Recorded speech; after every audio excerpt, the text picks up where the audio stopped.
AITA for forcing my ex to sell house.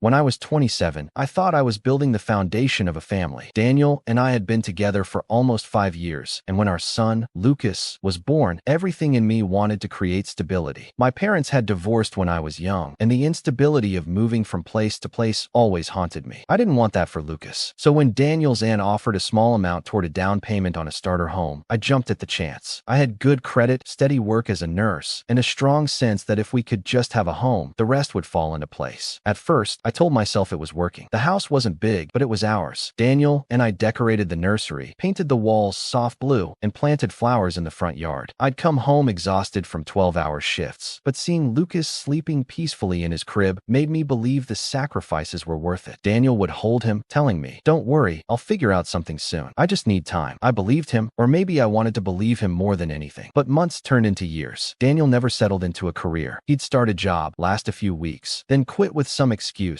His boss was unfair, the schedule was too demanding, or it wasn't his calling. Meanwhile, the bills came like clockwork, and it was always my paycheck covering them. At first, I told myself it was temporary. Then I started noticing the resentment build. I'd come home from an exhausting shift to find dirty dishes piled up, laundry untouched, Daniel on the couch scrolling his phone. He'd promise he'd get things together, but his actions never matched his words. By the time Lucas turned 8, the tension between us was unbearable. Daniel had grown moody, defensive, and quick to shut me down if I raised concerns. I didn't want Lucas growing up watching his parents fight constantly, so I made the hardest choice of my life. I moved out. I found a small apartment near the hospital, a place where I could breathe without the weight of Daniel's neglect pulling me under. Lucas split his time at first, but slowly, almost naturally, he started spending more time with me. The house was supposed to be Daniel's responsibility after that. In the separation agreement, he was required to refinance the mortgage within 2 years, taking my name off so I could finally be free of the financial tie. He promised me, swore to me, that he would. I wanted to believe him, but a quiet voice in the back of my mind already knew better. 2 years passed, and nothing changed. My email inbox would fill with warnings about late payments, and I'd feel that familiar panic rising in my chest. Every time I called Daniel to ask about it, he had a reason: the bank's being impossible, or I'll do it next month, or I'm waiting for my new job to stabilize. But the jobs never lasted. He never followed through. My credit was still tied to his failing house, and I couldn't escape it. I finally had to drag him to court. Standing there, explaining to the judge why my name needed to be removed, I felt like a broken record. The judge agreed with me and gave Daniel yet another timeline. He was even sanctioned for not following through the first time. Still, nothing happened. The sanctions were never paid, and Daniel kept finding new excuses. Meanwhile, Lucas grew older. He's 15 now, and his visits to Daniel's place have nearly stopped. He told me once, quietly, "It just feels depressing over there." I didn't push for details, but I knew what he meant. The house that once held so much promise was now cluttered, neglected, and heavy with Daniel's bitterness. The hardest part isn't the house itself. It's the way this situation has pulled everyone into conflict. Daniel still talks to his parents about it, and they insist I'm being unfair by pressuring him. His mother actually called me last year, telling me, "You're taking away Daniel's security. He's had a rough time, and you should be more patient."